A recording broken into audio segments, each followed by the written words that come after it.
شہر دل کے مکینوں کے سب فاصلے اب زمان و مکان سے اٹھائے گئے، وہ صحیفے ہمیں جو سنائے گئے، آج ان پر ہمیں اعتبار آ گیا، وہ صحیفے ہمیں جو سنائے گئے، آج ان پر ہمیں اعتبار آ گیا۔ قلب و جان کے سبھی تار ہلنے لگے، آسمان سے فرشتے اترنے لگے، قلب و جان کے سبھی تار ہلنے لگے، آسمان سے فرشتے اترنے لگے، ایسا تجدید عہد محبت ہوا، اشک امڈے کے ابر بہار آ گیا، ایسا تجدید عہد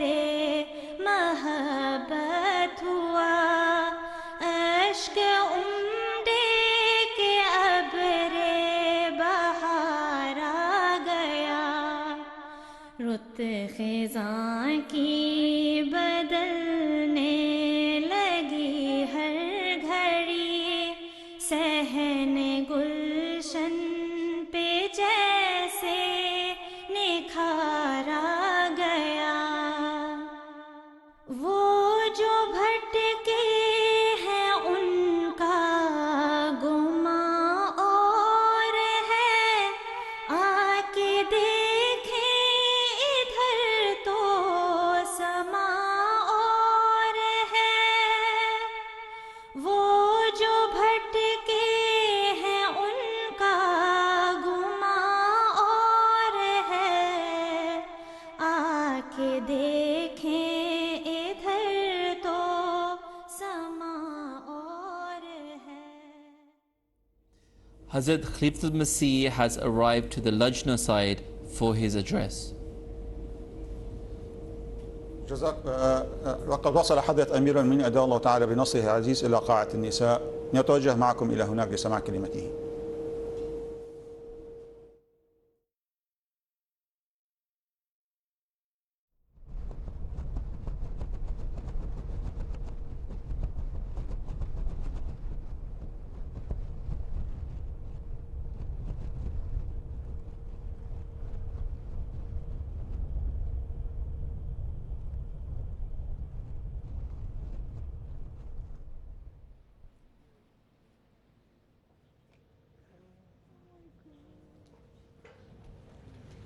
نعرہ تکبیر، اللہ اکبر، نعرہ تکبیر، اللہ اکبر، حضرت محمد مصطفیٰ صلی اللہ علیہ وسلم، حضرت خاتم الانبیاء زندہ باد، غلام احمد کی جے، غلام احمد کی جے، حضرت امیر المومنین۔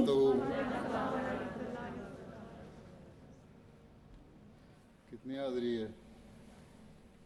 ابھی تک فائنل میں میرا خیال ہے 1000 ہے، کیونکہ یہ مارک کی بھر کی اس کی 900 ہے اور دوسری جگہ بھی بیٹھ رہا ہوں ریزرو مارک کی۔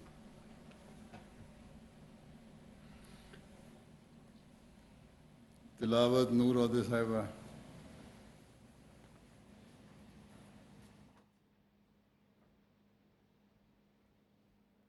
السلام علیکم ورحمۃ اللہ وبرکاتہ۔ Chapter 57, verse 21 to 24. أعوذ أعوذ بالله من الشيطان الرجيم. بسم الله الرحمن الرحيم. اعلموا أنما الحياة الدنيا لعب وله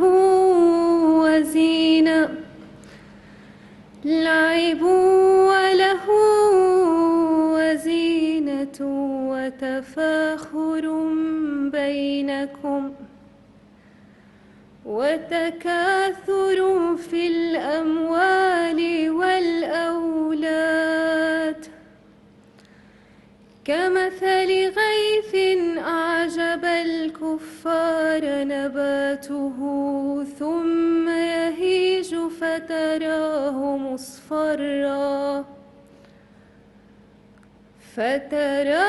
مصفرا ثم يكون حطاما وفي الآخرة عذاب شديد ومغفرة من الله ورضوان وما الحياة الدنيا إلا متاع الغرور. سابقوا إلى مغفرة من ربكم وجنة عرضها كعرض السماء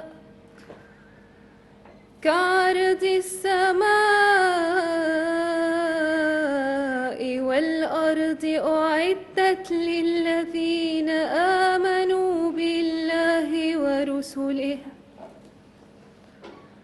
ذلك فضل الله يؤتيه من يشاء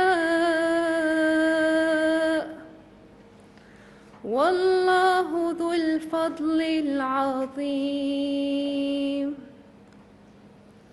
ما أصاب من مصيبة في الأرض ولا في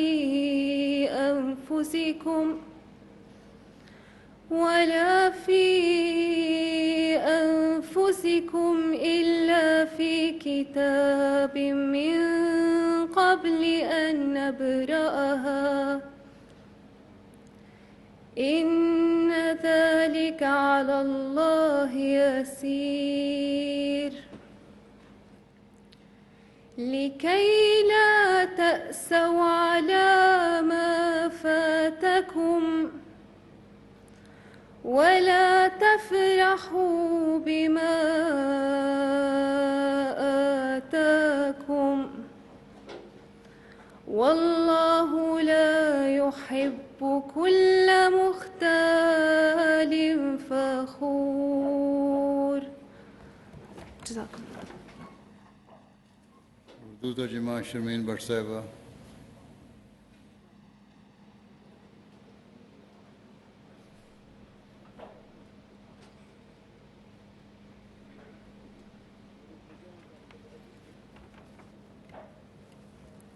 السلام علیکم.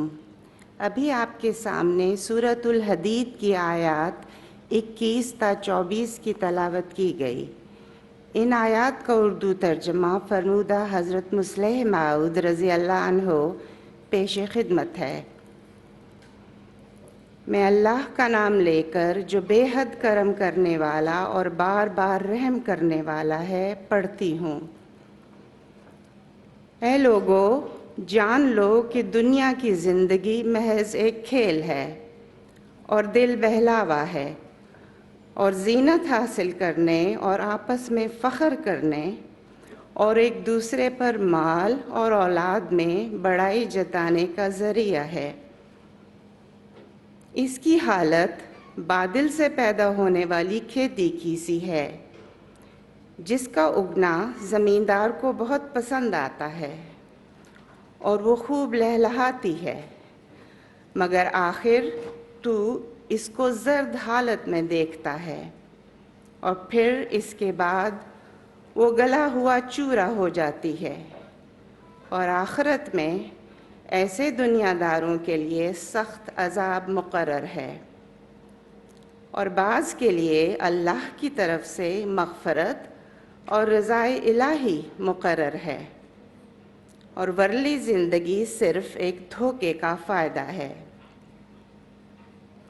اے لوگو، تم اپنے رب کی طرف سے آنے والی مغفرت اور ایسی جنت کی طرف تیزی سے بڑھو جس کی قیمت تمام آسمان اور زمین کی قیمت کے برابر ہے، اور جو اللہ اور اس کے رسول پر ایمان لانے والوں کے لیے تجویز کی گئی ہے۔ یہ اللہ کا فضل ہے، وہ جس کو پسند کرتا ہے دیتا ہے، اور اللہ بڑے فضل والا ہے۔ زمین میں کوئی مصیبت نہیں آتی اور نہ تمہاری جانوں پر کوئی مصیبت آتی ہے، لیکن اس کے ظہور سے بھی پہلے ہم نے اسے مقرر کر دیا ہوتا ہے، اور یہ بات اللہ کے لیے بالکل آسان ہے، تاکہ اپنی کوتاہی پر تم کو کوئی افسوس نہ ہو اور نہ اس پر تم خوش ہو جو اللہ تم کو دے، اور اللہ ہر شیخی خورے اکڑ باز کو پسند نہیں کرتا۔ جزاک اللہ۔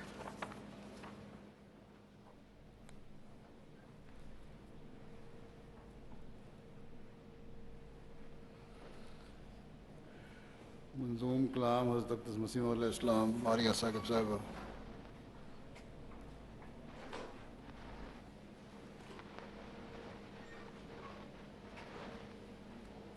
السلام علیکم ورحمۃ اللہ۔ پیارے حضور، پاکیزہ منظوم کلام سیدنا حضرت اقدس مسیح موعود علیہ الصلوۃ والسلام۔ حمد و ثنا اسی کو جو ذات جاویدانی، ہم سر نہیں ہے اس کا کوئی نہ کوئی ثانی،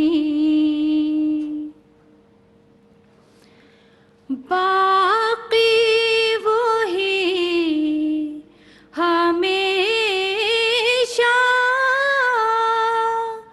غیر اس کے سب ہے فانی،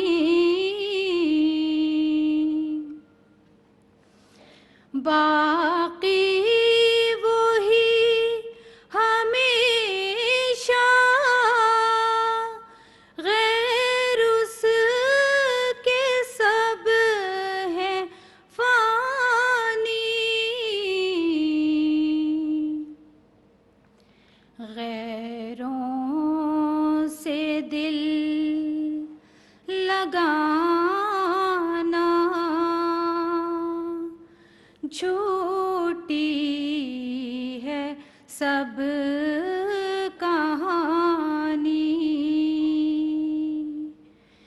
غیروں سے دل لگانا جھوٹی ہے سب کہانی،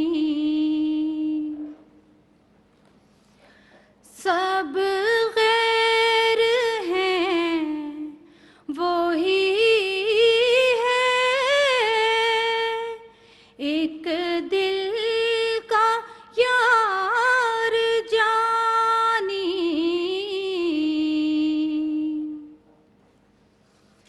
دل میں میرے یہی ہے سبحانہ من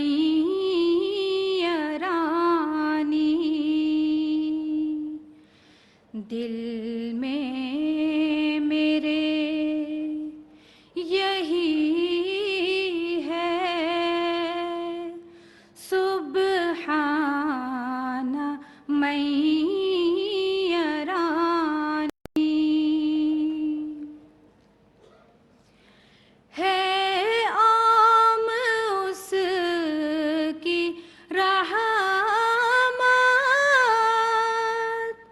کیوں کر ہو شکر نعمت،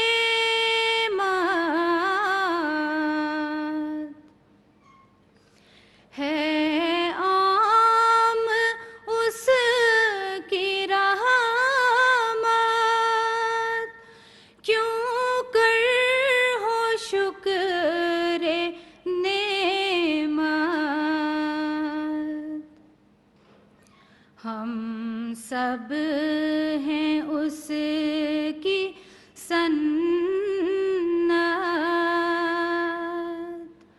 اس سے کرو محبت،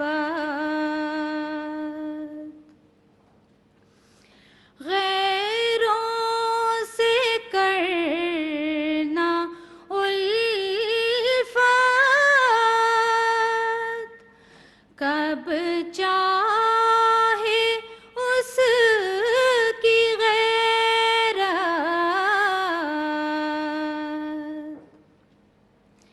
غیروں سے کرنا الفت،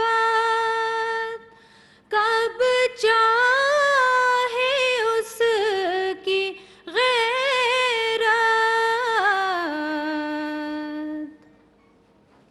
یہ روز کر مبارک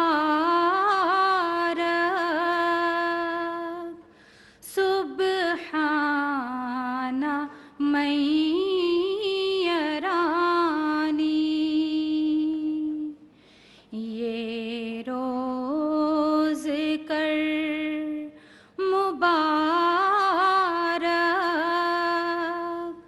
سبحان من یرانی،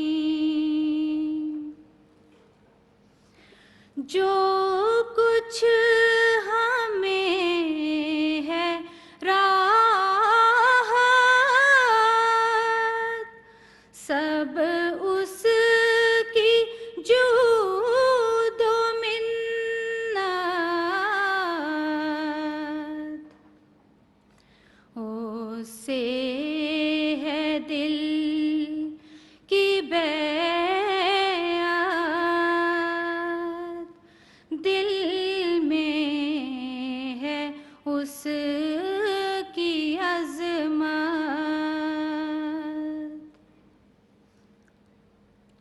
اس سے ہے دل کی بیعت، دل میں ہے اس کی عظمت، بہتر ہے اس کی طاعت، طاعت میں ہے سعادت، یہ روز کر مبارک